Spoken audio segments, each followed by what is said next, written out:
My name is Mohammed Khatri. I lost my sight 3 years ago, and I was having a lot of difficulties in college. Just generally, I played cricket. I couldn't get round very well. I had to be guided everywhere with sight, and eventually it just took its toll. With the cane, wasn't really working because due to cricket, you go to so many strange places. I couldn't do anything, so I decided to get a guide dog, and that's why I got Vargo. When I initially lost my sight, I did not imagine I'd be here today. In the initial stages, it was just awful. I couldn't leave the house, I couldn't do anything. After a few months, I picked up the courage to go out, but even then, with the cane, it was a nightmare. I didn't want to use it. I was guided everywhere with sight, and it just wouldn't work. It's not feasible, especially at college now, as you saw. Imagine I have to be taken everywhere, to every single lesson, to the gym, to cricket. It just causing so many problems, Same at home, parents go out. If I'm hungry, what do?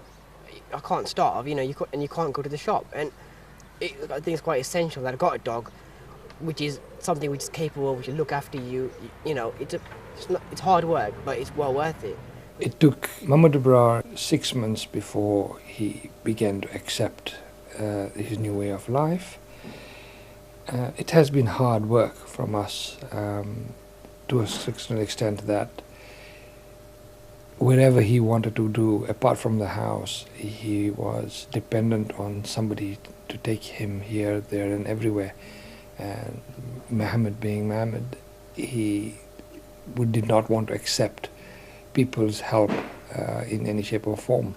We started asking the Muslim priests in the Muslim world whether it was accepted through the Quran and through the laws of Islam for my son to be able to have a guide dog. Hafiz Rahman, who's the head imam of the Masjid Bilal, has really worked very hard in obtaining these fatwas from higher echelons. Generally, Muslims will regard the saliva of the dog, and some schools of law regard the dog as a whole as ritually impure. And therefore, culturally also, there are issues with having a dog in a Muslim home. Most Muslim homes would not have a dog as a pet. There is a solution according to Islamic law, and we will help Muhammad, and I hope so he will be, his rest of life will be easy. I have make a link up with the other Islamic clerics, and I've told them, look, this is the situation, and we have to think about it, and we have to solve this problem according to Islamic law. And then they said, okay, yes, we will be happy and we will agree with it. And they have wrote the Solomon, which is called a fatwa. Muslims are in need of a fatwa when they are faced with a new situation that they did not face previously. In this example, we have the use of a guide dog. Not only that, but bringing of the guide dog into a mosque. It's something that we've not faced before. So the legal experts of Muslim law sat down and deliberated the issue. They examined the situation, the nature of the dog, what kind of training it's had, whether it is dirty or clean, and all those issues have been taken into account. And when they were satisfied with all these factors and felt that they would not contradict the teachings of the religion, they have given us a ruling saying that Muhammad is allowed to bring Vargo into the mosque and place him in a secure place while he's offering his prayers. This assures Muslims that what they're doing is legal in the eyes of God, and they are not sinful for carrying out this act. For Muhammad, I think it's going to be a life-changing experience. We hope and pray that he'll be able to lead a more normal life like we all desire for ourselves. And this is the beauty about Muslim law, that it is a law of compassion, that it takes into account the needs of the people who want to be true to God but also have to live on this planet.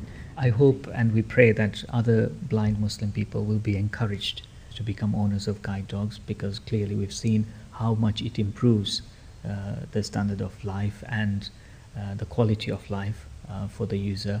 And we hope that more and more scholars will now, within their own circles, within their own schools of law, will deliberate this issue and issue fatwas which allow their communities to become guide dog owners, and indeed to allow and welcome guide dog users to the mosque. Culturally, in our religion, we don't have dogs, and we don't know anyone that has dogs. And bring him home was quite a shock, because now when visitors came to the house, like, oh my God, a dog. And also my mum was, you know, my sisters, they were quite scared of dogs, so, as was I.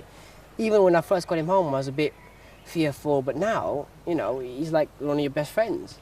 And it's the same with my family. We've got used to it, and it was quite a battle getting the dog, because, you know, a lot of people opposed it and said, oh, you shouldn't have a dog, it's against your religion. But eventually, going around things and, you know, talking to high people within the region, they said, yeah, it's allowed, and it doesn't really matter what other people say. It's for your benefit and your aid, so you do it. It's made a real big difference to me, because now, as you saw, I met yourselves today, I went to the gym earlier, I was at cricket earlier, I had to go see a teacher. You know, I'm going to go home, I come every morning to college. I'm now used to, regardless of where I go, I've got someone with me or something with me. If you're the type of person that needs mobility and doesn't like to be guided like how I was, it's essential you get it. It's very, very important. They change your life.